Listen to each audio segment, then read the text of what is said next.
qui sont importants à souligner. Oui. Je commencerai déjà par le fait que, déjà, j'avais déjà dit à la radio dès l'annonce de ce regroupement de ce trio, Ross et Paul George. J'avais déjà dit, j'attendais de voir ce que ça va donner parce que ce sont trois joueurs qui ont besoin de la balle et je voyais mal une réelle alchimie se former entre les trois, à moins que chacun fasse vraiment des sacrifices au niveau de balle. Donc, je savais déjà que du côté de Melo, c'est déjà un no, c'est déjà, il faut oublier, ce n'est pas quelqu'un qui va s'engager à jouer off the ball, sans ballon. Oui. Mais, donc, ce qui se passe, c'est que, donc, ce qui se passe, c'est que, voilà, entre les trois, ce n'est pas évident. Oui. Et je me dis, Westbrook, il essaie un peu d'impliquer ses coéquipiers, tu vois un peu, il veut pas commettre d'erreurs et autres.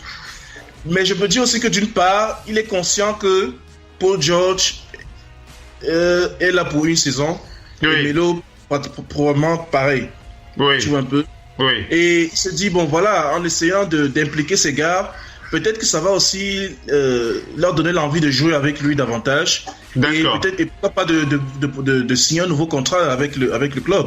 Mais il est flat un peu, on va dire ça comme ça. Hein. Il est flat. Oui, il implique les joueurs. Je pense que ça, parce que s'il se met à jouer solo et tout. Si c'est le Russell Westbrook de la saison dernière, ça va pas aller.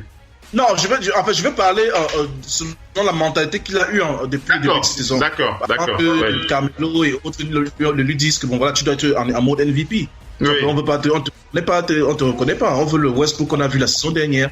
On va seulement suivre. Nous allons essayer de nous s'intégrer, de nous adapter. Voilà. Donc je me dis, voilà un peu la mentalité, l'état d'esprit dans lequel il était. Comment essayer de mieux. Si vous vous souvenez de son discours de MVP, il a dit I will get better in my leadership. I will get better. I will try better. Donc le gars, il avait déjà dit qu'il veut s'améliorer en termes de leadership, en termes d'implication de ses coéquipiers et autres. Mais seulement il a d'énormes difficultés à le faire. On a même souvent l'impression que peut-être il s'en sort beaucoup mieux quand il est largement au-dessus du reste et les autres, plutôt que lorsqu'il est avec des gars hyper talentueux et autres. Donc ça c'est compliqué. Maintenant, il y a un autre point, celui du coaching. Avec Donovan, depuis qu'il est... Il est très critiqué, leur coach actuellement, Donovan. Chez les Thunder, les Thunder n'ont pas, s'il n'a pas une identité propre à elle, il n'y a pas de marque déposée de coach Donovan dans cette équipe. On n'a pas l'impression qu'il y a un coach qui suit ces gars, qui donne des instructions. Parce que c'est beaucoup plus du pick and roll, du one-on-one. Tu vois un peu, c'est un peu, comment dire ça, c'est un peu touffu, c'est un peu confus. On ne sait pas vraiment quelle est l'identité de l'équipe. On ne voit pas. Tu vois un peu. On a fait partir coach Brooks pour le faire venir, mais c'est quoi la différence? Oui. On ne voit pas grand chose. On se dit, peut-être qu'on aurait dû garder Brooks et être patient avec lui. Parce que je dis même que Donovan, à cette allure, il risque de ne même pas terminer la saison. Hein. Oui. C'est vraiment un problème. C'est un vrai problème. C'est un vrai problème. D'accord. Oui, il y a au niveau de Westbrook d'abord lui-même. Il y a aussi au niveau du coaching. Défensivement, on s'en sort. Oui. Ça va bien et tout. Alors, j'aimerais que tu conclues en nous parlant de tes espoirs par rapport à cette équipe.